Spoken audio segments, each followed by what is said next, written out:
मोहब्बत तुमने बनाई है।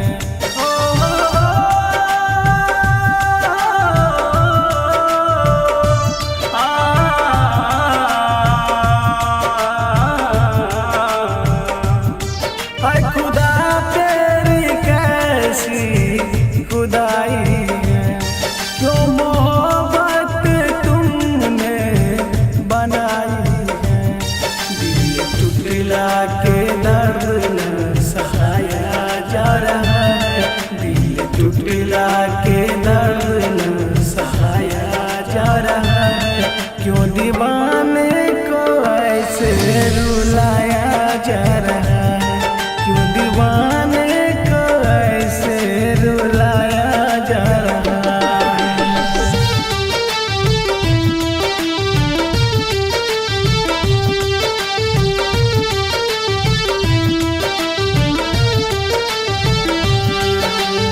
Music by Shankar Prasad हरभिंडा।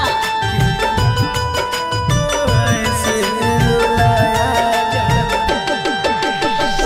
इश्क में जाने लो क्या कर जाते हैं, प्यार खाते आशिक सब जान दे जाते हैं।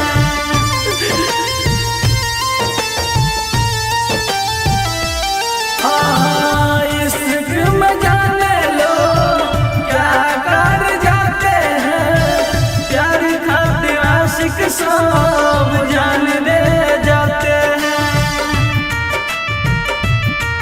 दो प्रेमियों को ऐसे क्यों सताया जा रहा है, दो प्रेमियों को ऐसे क्यों सताया जा रहा है।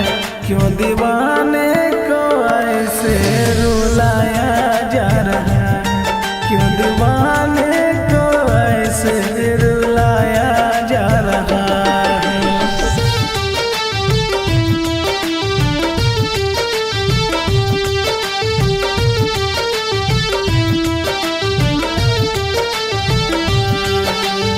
Music by Shankar Prasad हरभिंडा। ऐसे रुलाया जा रहा है। दिल का क्या कसूर है, बस ये धड़कते हैं, मिले खातिर जानू से दिन रात तड़पते हैं।